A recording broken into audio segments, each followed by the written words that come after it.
Welcome everybody to the live stream. Trying to get all this technology figured out right here. But yeah, welcome here. If you can hear my voice and hear my keyboard okay, that would be great to know. Welcome to the cadet training, the very first in a new series I hope to start. I think that jazz fusion music is some of the most fun music that exists on our planet today. But sometimes people get intimidated by it because it's like, oh, jazz music, that's for like serious people, or jazz is snobby or whatever. And I want to explain some of the songs we have, teach how to think about music like a musician, like a jazz musician or a jazz fusion musician, and show you guys what I have going on. And I figured I would start with some of the Safety Squad songs as a good introduction. So we got this song, The Big Crunch, which actually just today hit 2,000 streams, which is like really, really awesome. So I think what I'm going to do is I'm going to play the recording and kind of scroll along with the score and see if you guys can hear everything and stuff. So I'm going to write a comment real quick. Let me know if you can hear.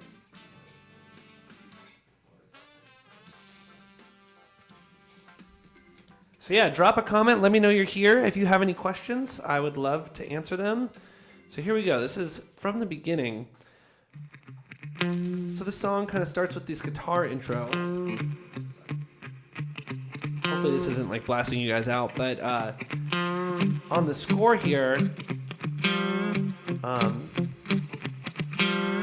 basically this guitar intro is happening before the first measure in the score. Oh my gosh.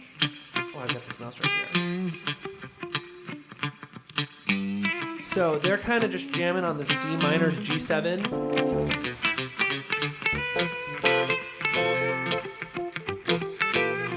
So if you see right here in these guitar parts, this electric guitar 1, electric guitar 2, they're eventually going to build to this and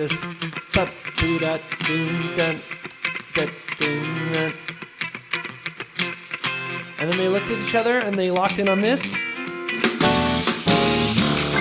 that's where the full band comes in, right on this melody right here. So let's pause the recording.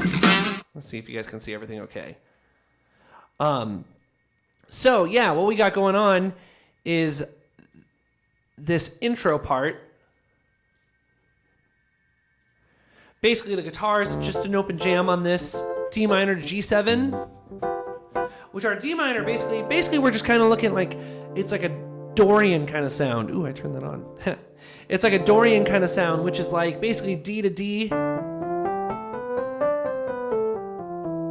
No black keys in between, you know. Obviously, if you're playing piano, you got the white keys and the black keys, but just D, E, F, G, A, B, C, D. And we can have this like D minor 7, D, F, A, C to this G7, G, B, D, F.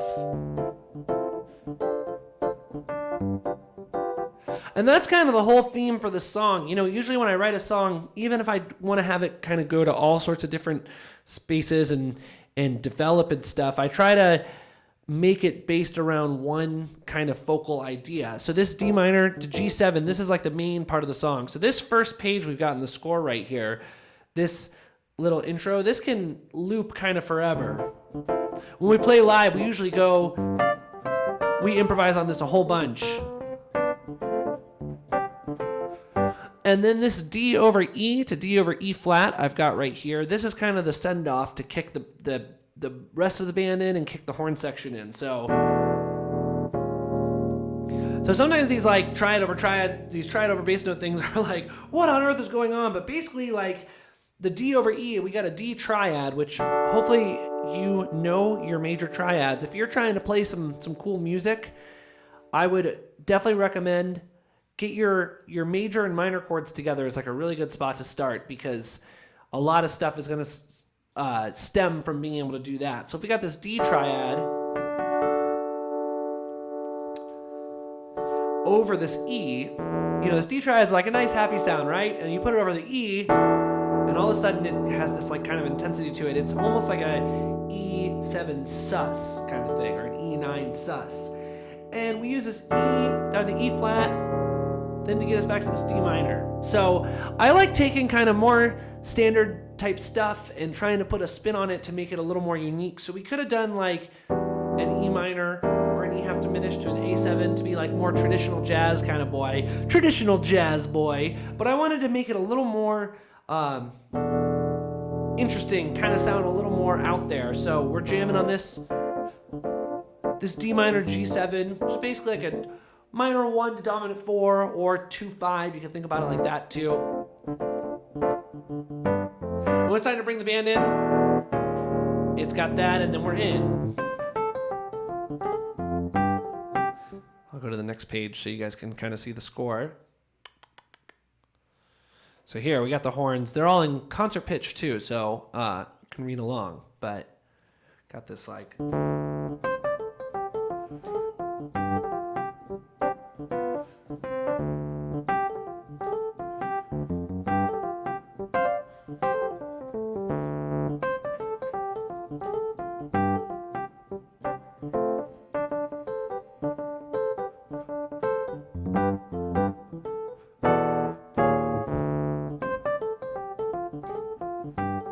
Right, so that's the main part. Let me go ahead and play the recording so you guys can hear that kind of in context and also.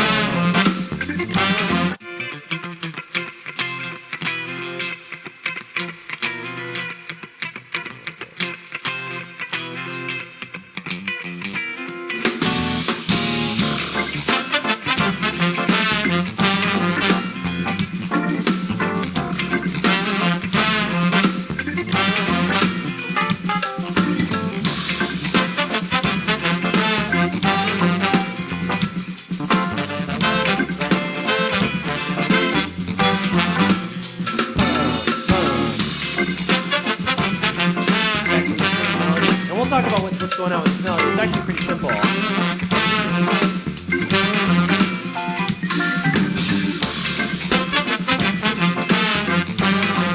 This little breakdown.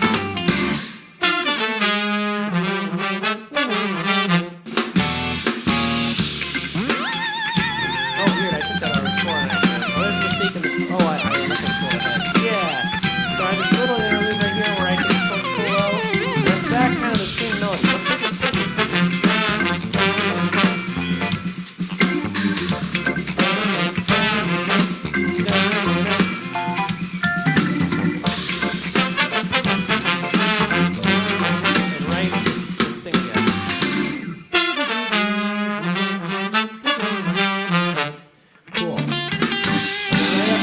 Like a little bridge thing. Hey, Brian Skeel, thanks for joining in.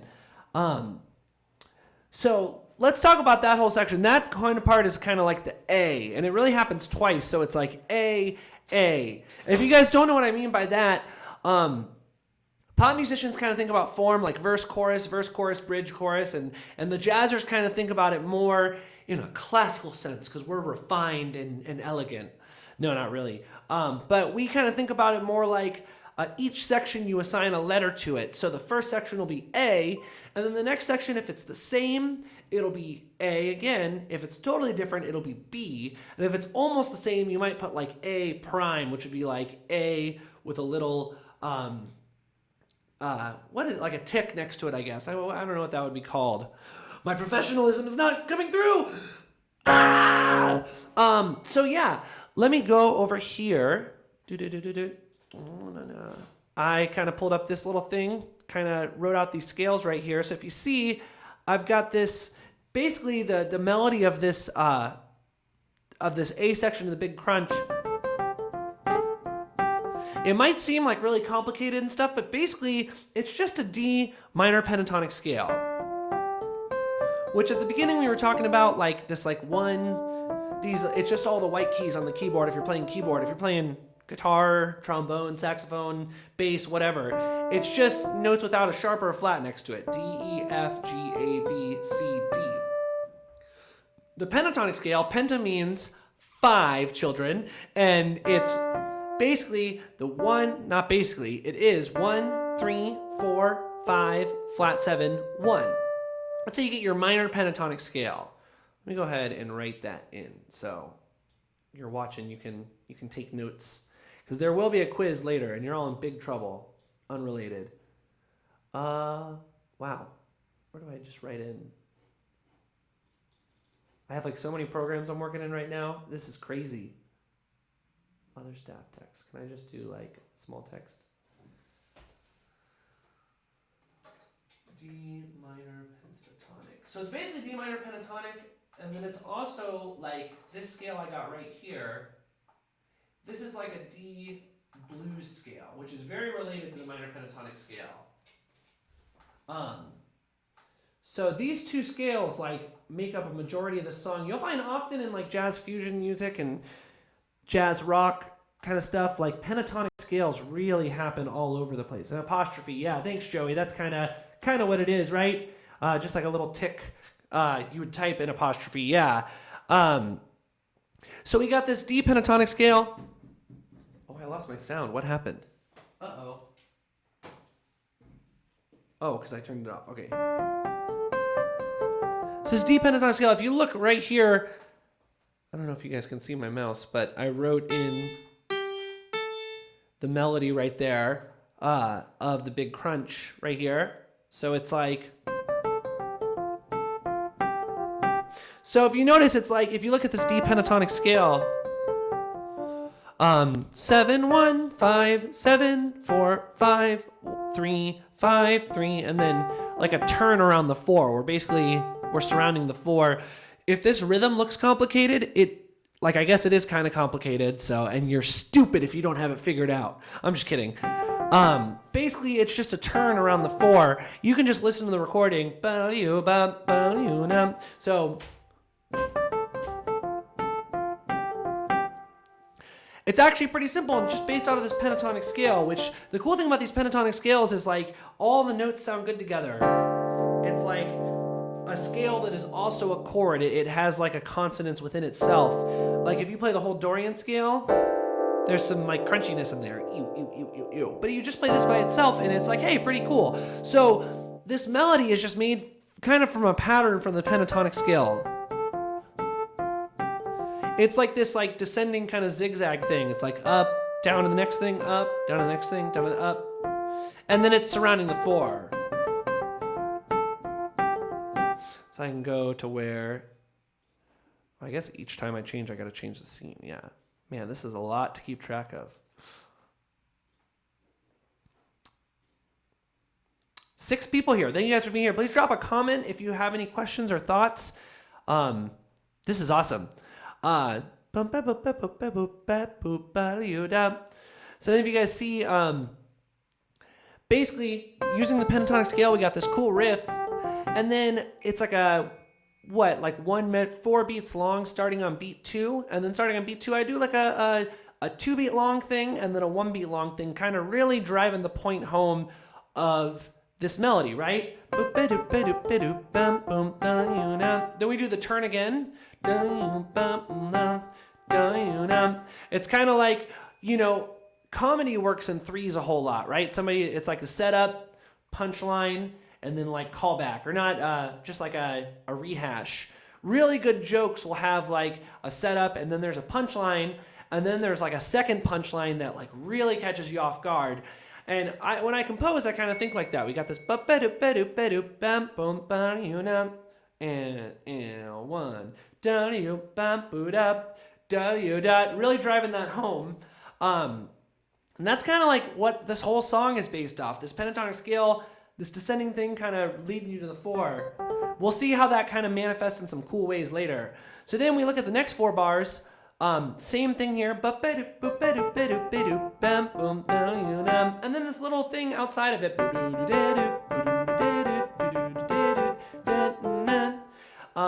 This is more of kind of like a G7 kind of thing. Notice we got that B natural.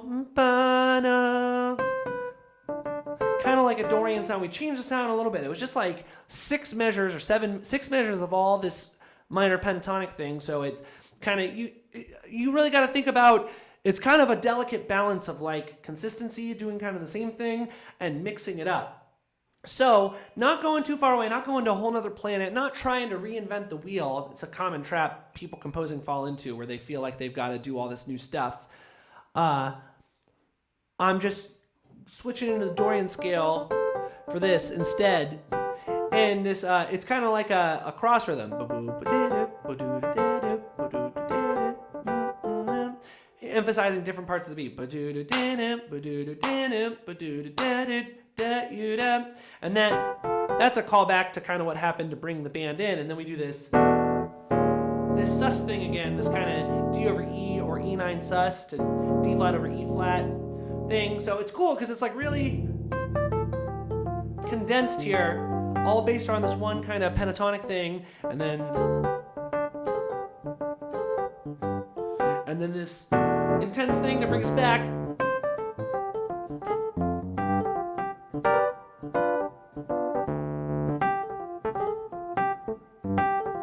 So it goes through all that again. And then we have this stop time thing right here. Rhythm section plays this, which is 5, 4, 3, 1, pretty easy. And then the horns have this really cool, just a cappella thing. And this right here, we've introduced kind of the blues scale. So let me switch back to this guy, and this D blues scale. If you notice, this D minor pentatonic scale, 1, 2, 3, 4, 5 notes, and then the root is repeated. And this D blues scale, 1, 2, 3, 4, 5, 6 notes, and then the root is repeated. But if you notice, they're basically the same scale. We just, on the D blues scale, we've added, instead of just 4, 5, 7, we have the 4, sharp 4, 5. There's that like chromatic passing right there, as opposed to just the pentatonic scale. And that bluesy thing, that's like totally comes from American music, jazz and blues and rock from the past 100 years, basically. And your pentatonic scale has this kind of sound. And if you add that blue note in there, it gets like a little stank on it.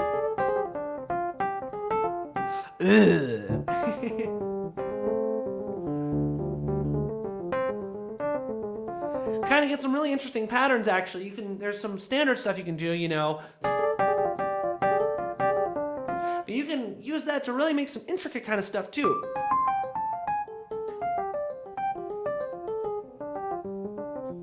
That flat 5 or that sharp 4 really has like a distinct character to it, and it can like really change the whole flavor of the thing. So this is like kind of almost the end of the hook of the song. I guess this is really the hook, but like this is like the exclamation mark. Whole band drops out. Be-doo-doo-doo.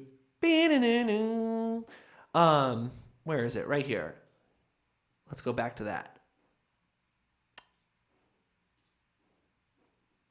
Yeah, like right here. This is like kind of the hook. Let's play it on the recording. Listen how like that we kind of even sit on that, I have so many windows. Sit on that sharp 4 for a second.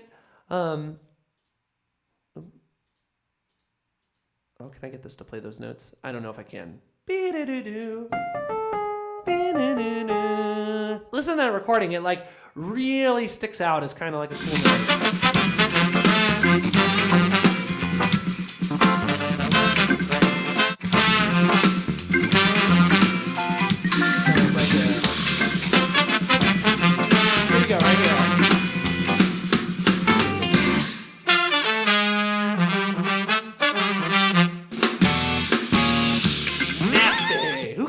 that. Oh wait, that was me. Yes. So that's just like kind of a standard blues lick actually, but the way it's easy to get to think like, oh, that's like cliche or that's contrived, but I just put it like in a spot where it's like kind of like a focal point.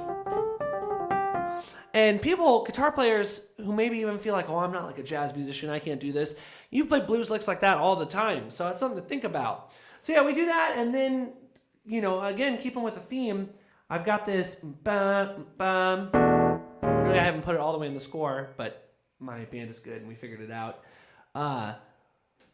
Using this thing again, so this thing's happened like 3 or 4 times. So again, if you have like a cool harmonic thing, you can use it a lot. You don't have to feel like every section has to use all this different stuff. There's like an economy to composition that I think people miss. So then right here, I have just like this 4-bar synth solo.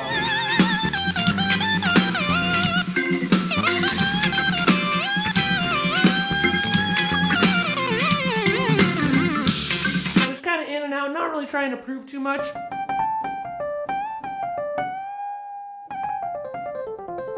Something like that. I don't know exactly what I played, but just like a simple little, I was just using the pentatonic blues scale, or the minor blues scale, which is kind of what we're talking about. This song is really can be condensed down just to this minor pentatonic scale and this blues scale right here. You see in this main melody right here, it just used that minor pentatonic. So that's basically like the first A section. So the first minute and 50 of the song is all just this one kind of section. We had a big long intro on it, then the melody happened, then there's like kind of the punctuation mark on the melody, and then I do a short solo, and then we do it again. It's another A, but it's kind of like a half of an A. So you could say it's an A prime, or just like half of the A.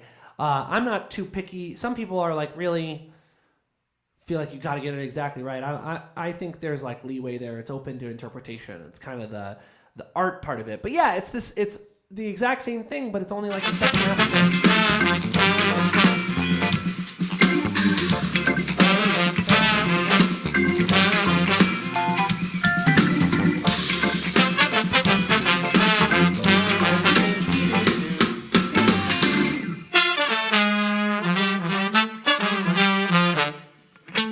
Yeah, and so right there,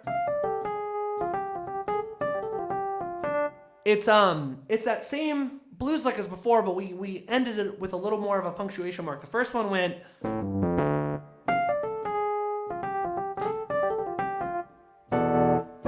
and it ended, kind of has that space. And the second one, we end on that D. It goes all, if you see right here, it goes all the way to the D, which if you want something to have a really finite kind of finale, like, yes, ta-da kind of thing to it, having it end on the root really is going to make that happen. So then this next section, this is like the B section. We just had, 2 minutes and 11 seconds of all the same, basically D minor to G7 kind of thing. And now it's time, now that I feel like the audience has finally earned it to have a different section, and this new section feels really fresh. But again, you don't. I think a lot of times people try and write a new section, and it's like, okay, let's get to a different key, different style, different tempo, and it's like they're trying to reinvent the wheel with their bridge. And you can have it economy. You want to kind of use some of the material you've already used. So let's listen to this bridge once, and then let me talk about what I did to make it interesting without having to reinvent the wheel.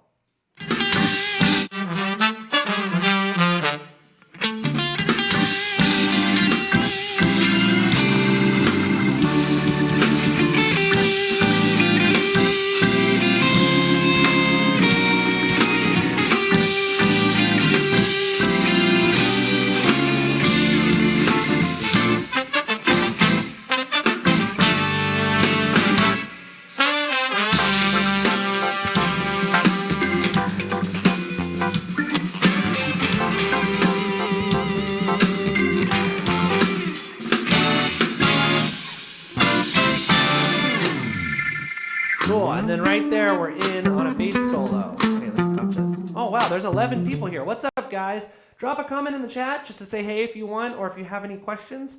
Also, this link, this open Spotify link right here, this is the link to the song we're checking out. It just hit 2,000 streams today, which is pretty awesome. So I thought I'd kind of kick off teaching these lessons with this song and explain how it works. Yeah. So let's go back through that bridge. So one thing I did that is a pretty easy thing to do is, if you notice, that first melody part was all horns. We had trumpet, 2 saxophones, and trombone, kind of a big brassy sound playing that. And then to mix it up for this bridge, I gave the melody to the guitars. And because I had 2 guitar players and they're both good, they actually split this up. So one of them played this, and then for the second phrase, the other one played it, and then they both played this together. So again, kind of simple stuff like that, where it just like pass the melody around between your different instruments. Whatever size ensemble you have all these different people that can play different melodies, right? So pass it around. Sometimes, the bass might want the melody, or piano, or horns, or you can give the melody to the drums if you got a drummer who can handle something like that. Yeah, so let's check this out. So first, I think it's good to look at melodies and see what kind of scale the melody fits into. A lot of people get so vertical about how does the scale fit over this chord? How does this scale fit over this chord? They're not thinking horizontally how the whole melody works in a vacuum. Your melody should sound good if you play it without any chords. So the melody just by itself.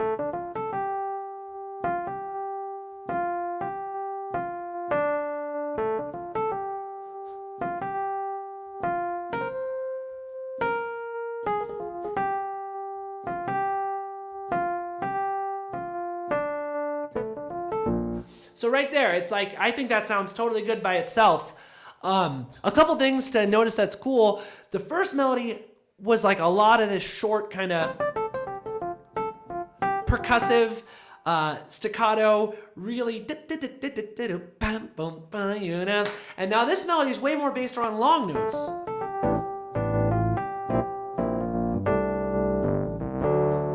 Which is a pretty cool thing to do, just a way to mix it up.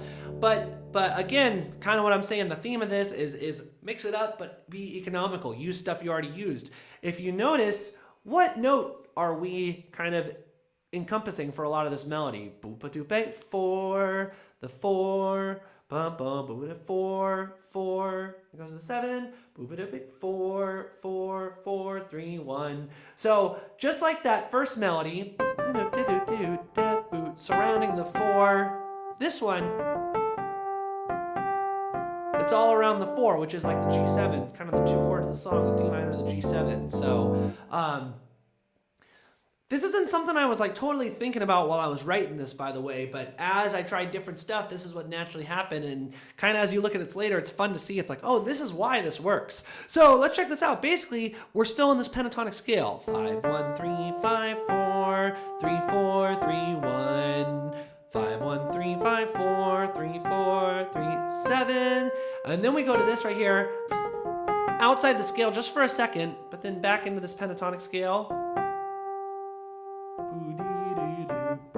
And then this next part is still kind of part of the bridge, but it's a transition thing. I want to talk about why it works. So we have I think that's 1, 2, 3, 4, 6 measures right here of this. And here, if you notice, there's all these slash chords. We kept hinting at these slash chords here. Now we're using these slash chords to kind of do a different thing. So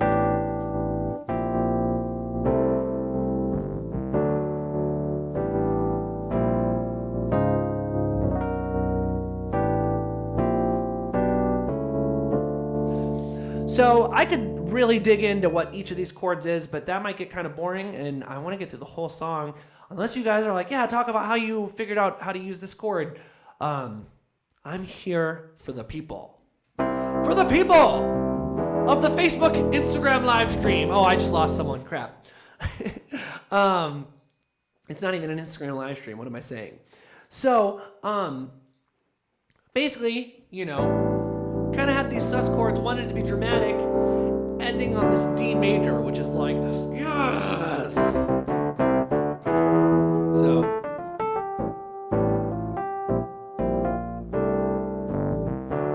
and here it's also kind of a play back and forth between the rhythm section and the guitars, who are the melody at this point. The first section, it was kind of like the rhythm section was just kind of painting like a backdrop for the melody to be over top of. If you listen, if we go back here, the rhythm section is just kind of grooving, and the melody's painting over top of it. They're not really interacting necessarily. The organ and piano are comping in between space, but the rhythm section is just kind of chugging along. It's like a train for the melody to ride on top of. Then we get to this bridge part.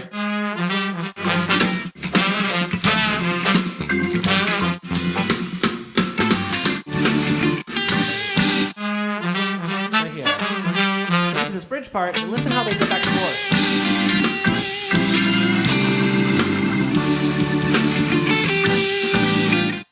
So again, kind of like a textural thing. These are like more of just like big general picture stuff. If you're trying to write some music and you want something to have kind of like this like epic kind of sound to it, thinking these contrasts like this might really help you out a lot.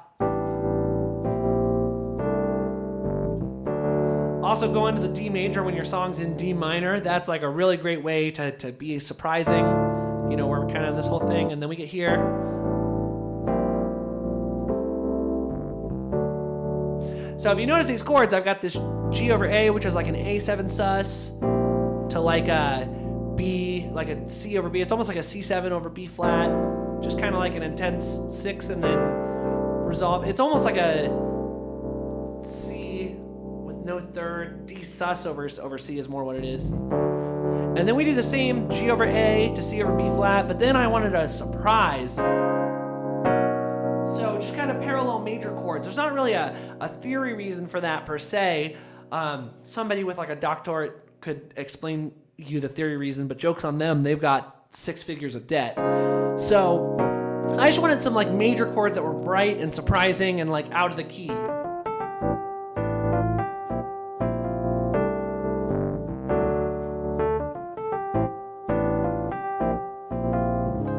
So surprising, out of the key.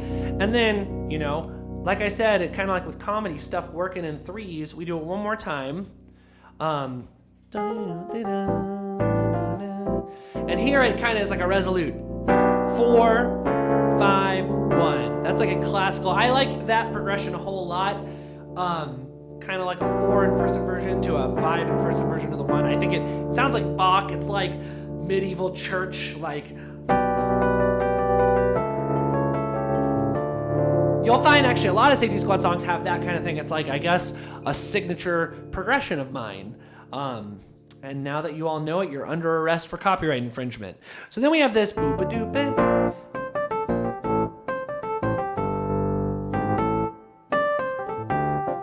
So the horns, we do 6 bars on the bridge, and then the last 2 bars, kind of a surprise back to short kind of sounds with the part of this but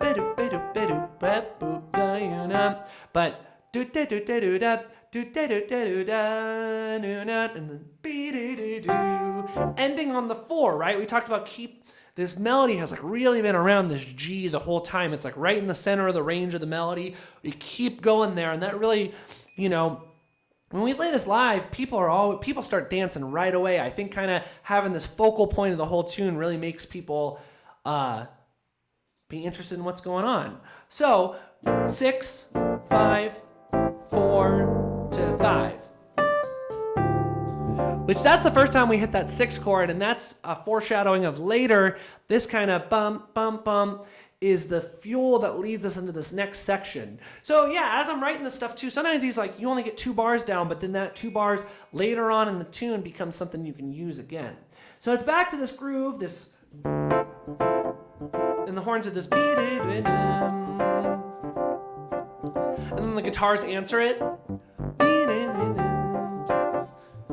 and then and then I wanted something surprising here. I put this 2/4 bar in here, so there's like kind of a hole for a second, because we've done this. That thing's happened like 3 times by now.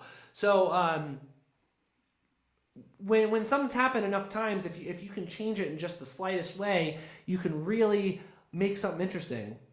Oh, I wasn't scrolled down. Colin, I can't explain the reason.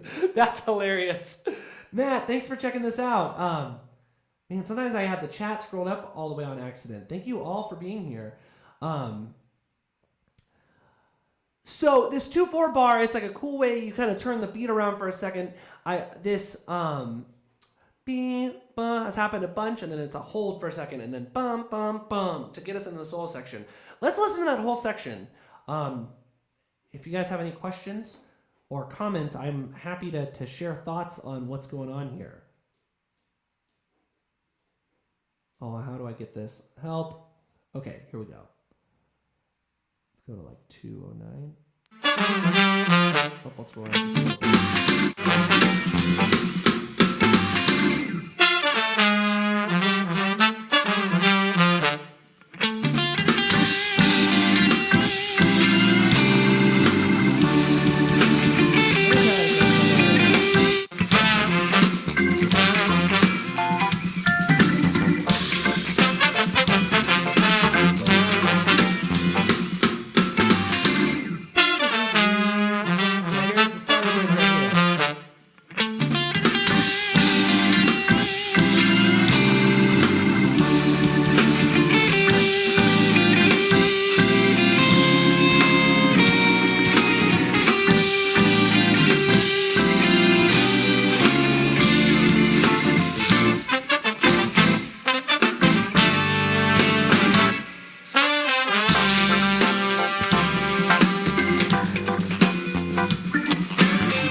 Are hearing that, like basically we've got this bridge part. It's only like 6 bars of new material, and even that, it's like kind of a 2-bar thing that I developed twice, and then it's taking material back from that first part for a little interlude to take us into a solo basically over the first part.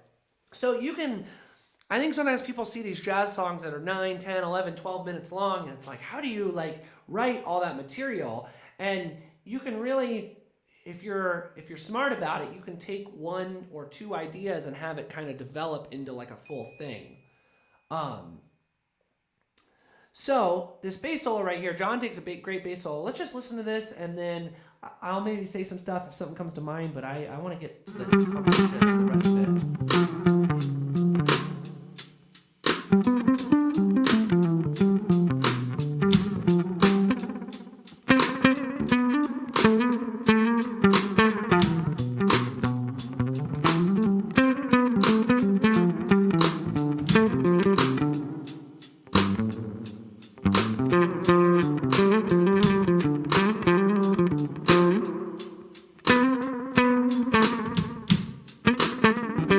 I just want to say right there, I had this background line that I wrote that me and Zach were playing together, and we were looking at each other, and we almost came in right there, but we decided against it, and then what happened next will shock you. Hear how the organ's in? Andrew came in with the organ. So that was like way cooler. It was like, oh. And then this background that we have.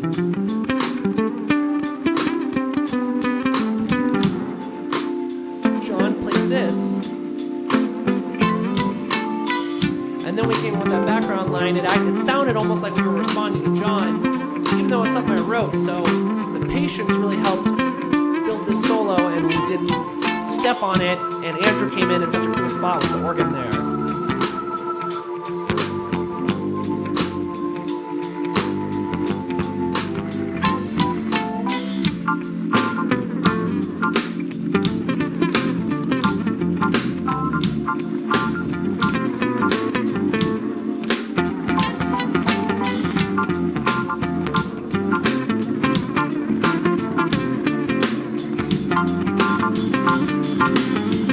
Here's this next section right here.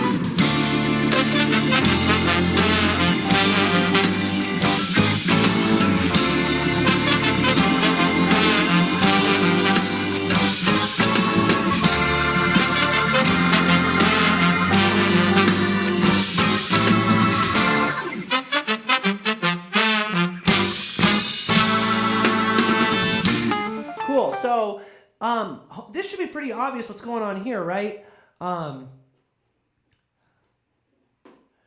This same melody from before, and it's just the first measure of the melody, the first like 4 beats. And we changed the progression a little bit. I wanted something really epic sounding. So it's like this D minor to F7 to G7, and then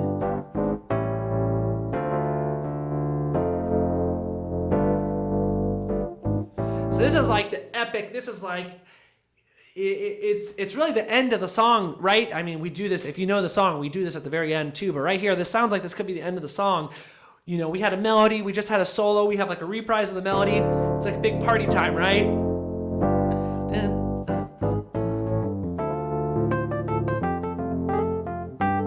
So we do it 3 times. All right, this third time, there's like a stop time thing.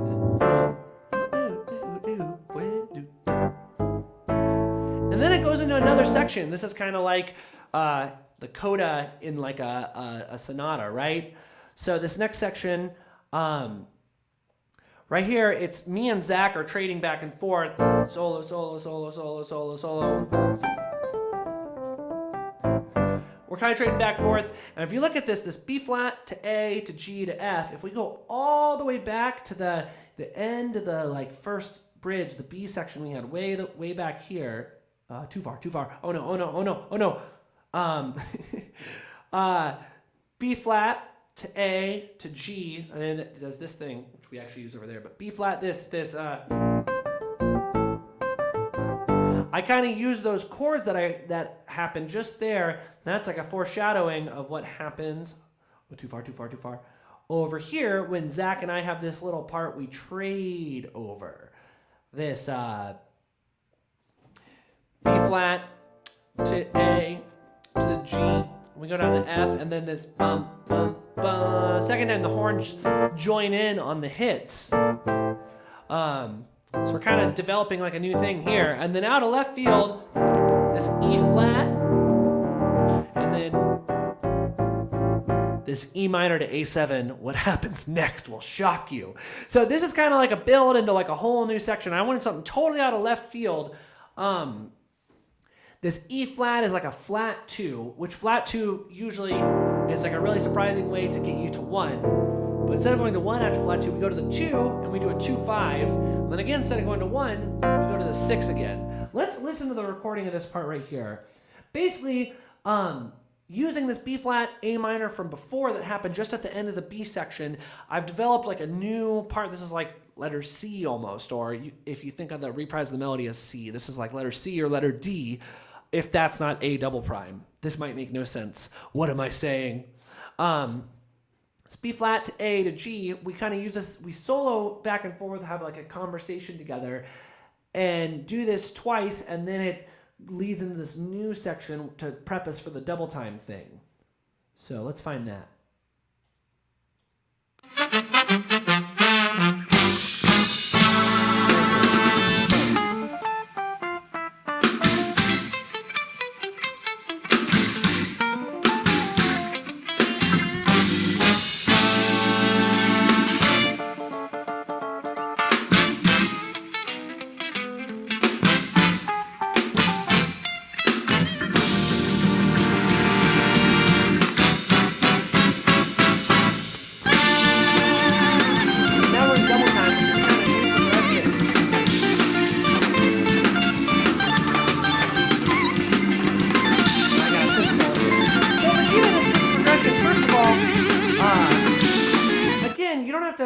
Reinvent the wheel with your progression. This progression literally, there's a Bruno Mars song. Run away, baby. Da, na, na, na, na, na. I don't even know the song, but it's just this progression to like a pop song. Like, there's nothing crazy about this. First of all, you notice second half of this progression is this D minor to G7, which was like 80% of the song before this. And then this B flat to A, it's really like a B flat 7. I have B flat major 7 here, but I think we're definitely kind of thinking more B flat 7. That's kind of whatever the band's feeling at the moment, but it just, if you're thinking in numbers, thinking in a key, in the key of D minor, it's 6, 5, 1. You know, just the B flat, kind of resolves down to the A7. A7's 5, which takes you to 1. This is a totally common progression. There's nothing like weird about this. It's basically, it's like D minor. It's weird. I guess what's weird is you have the B flat and the G, which the G has the B natural in it. So the 6, 5, 1, 4. So, but again, we were looking at these scales. Check this out. These two scales. This D minor pentatonic scale and this D blues scale. It's like that's going to work over this whole thing.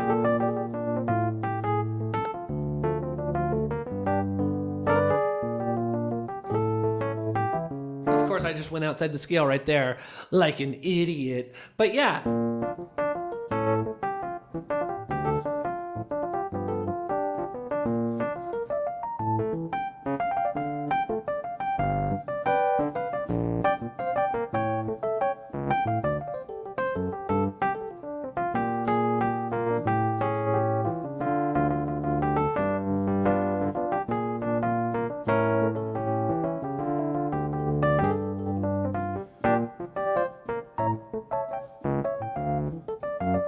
Just kind of like party music right there. It's double time. It's like supposed to be like a surprise out of left field. We call our genre adventure jazz. The idea is the song transforms and it takes you on a journey through all this different stuff. Oh, I had the wrong thing pulled up. This is hard, man. But yeah, so then the solo happens and it's just a big fun party. Kind of a simple progression. Hopefully you guys can see that it's not like reinventing the wheel here. And then to cue, we have these rhythm section hits to take us on. For some reason, the score is bigger here. Who knows why that happened, but it's this B flat, bum, bum, bum, bum, to this A, and then same progression. And then we do kind of like we did the to get us into this section, I do like a similar thing, just different chords. And then it's back to the kind of the climax of the song. Let's listen and see if we can catch what's going on.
And that's showbiz, baby.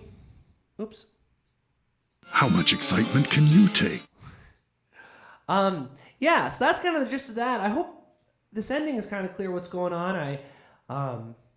It's hard to do like a live lesson where you don't really know who's watching. So if I get some feedback from people about, how much you understood what I talked about, that'd be great because I can know kind of who's watching this and what you need to know. But basically, back to this thing at the end right here, this we kind of had that. You think it's the end of the song when this happened like 3 minutes or 4 minutes prior, all the way back here right after the bass solo. Kind of think it's the end of the song, But then we go to this interlude where Zach and I solo back and forth. This B flat to A to G to F happens again. Then we have this out of left field flat 2 to get us this 2-5. Now we're in this double time thing. Flat 6, 5, 1, 4, or 6, 5, 1, 4, where I've got a synth solo. Based off the 6, 5 kind of walk down thing, kind of to this different section. Then going on, same chords, we have this kind of rhythm section thing. This bum, bum, bum, bum, ba dun dun dun dun dun dun.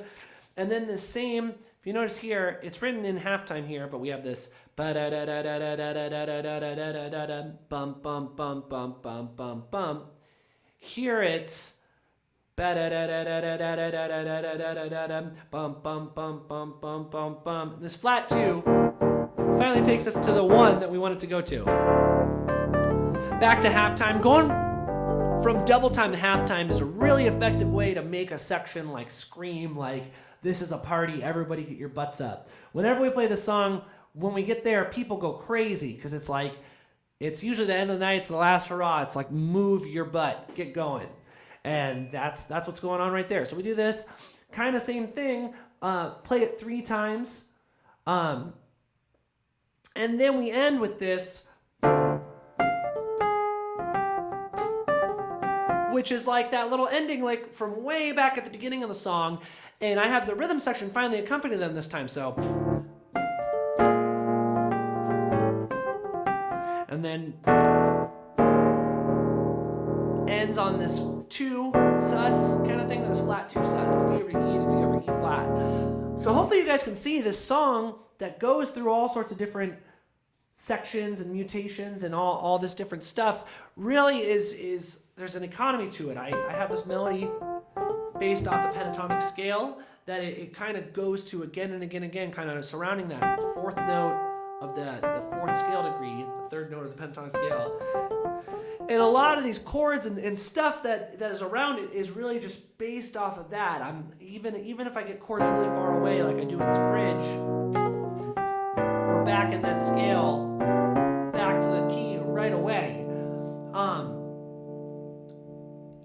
I think when people play jazz and listen to jazz and stuff, they think it's like, oh, this crazy stuff is happening, but I think being economical is the way to get the song popular. I mean, just look at music on the radio. Music on the radio is incredibly economical, usually 1 chord progression the whole time. The scale the singer sings from is 1 scale the whole time, and it'll be like verse, chorus, done, 2 minutes and you're out of there. So we're just trying to take that kind of economy, but put it on something bigger that maybe reaches out a little bit more, but still sounds like 1 song. If your song sounds like it's 5 different songs, that might be a problem. And I think this song is a good job of a long song with lots of different stuff that's just sounds like 1 song. So yeah, I hope you guys enjoyed this. I'll just play the song by myself from the beginning, kind of to lead us out here, because I want to make this an hour, and we're at 53 minutes, which isn't bad. So if I were to do this song solo, it would probably sound like this.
before I go to the bridge, I gotta do this.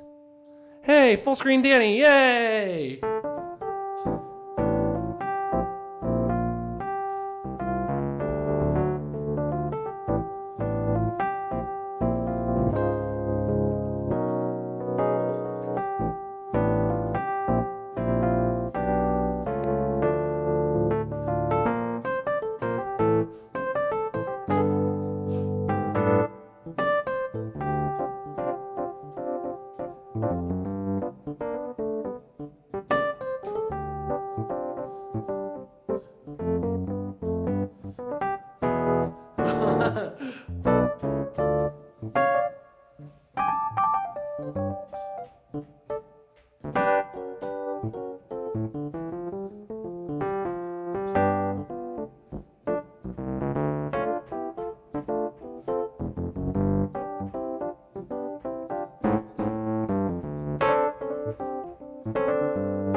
Yeah, and that's that. So thank you guys for tuning in. Please give me any feedback you have because I had a blast doing that, and I hope this was valuable to you guys.